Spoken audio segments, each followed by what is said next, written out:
চলুন আজকে আপনাদের সাথে পরিচয় করিয়ে দিব কিছু কুখ্যাত মানুষদের। আল্লাহর দনেরা সুলকে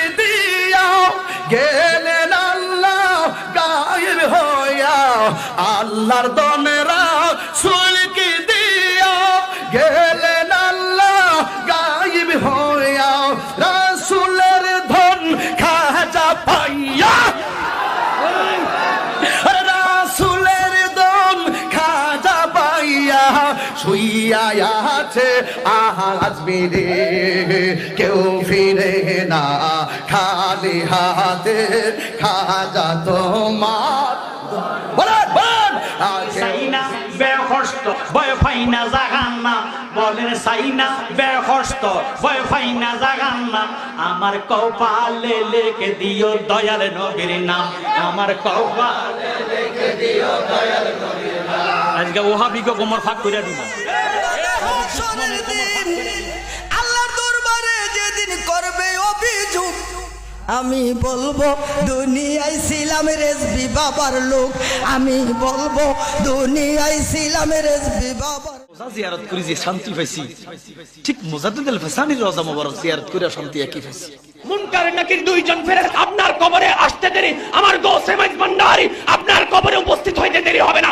যাই কার পিছে খরচ করি কমো না, তবে যে মরার 2 দিন আগে কমো মারহাবা কোন বেলে হুজুর আপনি কি আমরা মরণের খবর কইতে পারবেন নি? আমার কিন্তু গোষ্ঠীর মধ্যে ঐতিহ্য আছে মরার খবর কইয়া দেয়।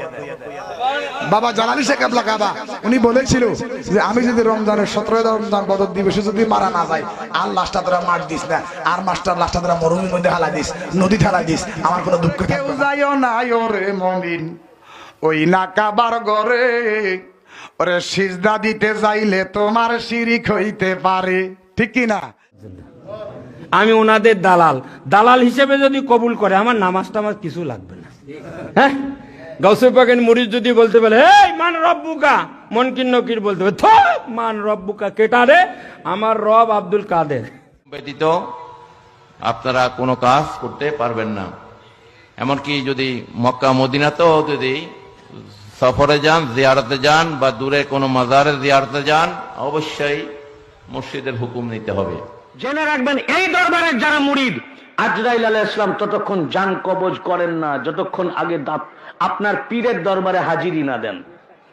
ইন্তেকালের পূর্বে আগে 4 নম্বর দরবার পাক 1.5 তলায় আজরাইল আলাইহিস সালাম কালে ডুলবাসি বাজাইও কালেমা কালাম ভাই, কোনো কিছুর দরকার নাই আমার, কৌশলের গুণ গীতি গাইও। আফসোসের বিষয় হলো এদেরও নাকি আবার মুরিদ আছে, এদেরকেও নাকি অনেকে আইডল মনে করে। এদের মধ্যে কয়েকজনকে তো বাংলাদেশের আন্তর্জাতিক ক্ষতি সম্পূর্ণ অনেকেই মনে করে। আল্লাহ তাআলা এই মানুষগুলার হাত থেকে, আল্লাহ তাআলা এদের হাত থেকে আমাদেরকে এবং এই পুরা মুসলিম জাতিকে হেফাজত করুক।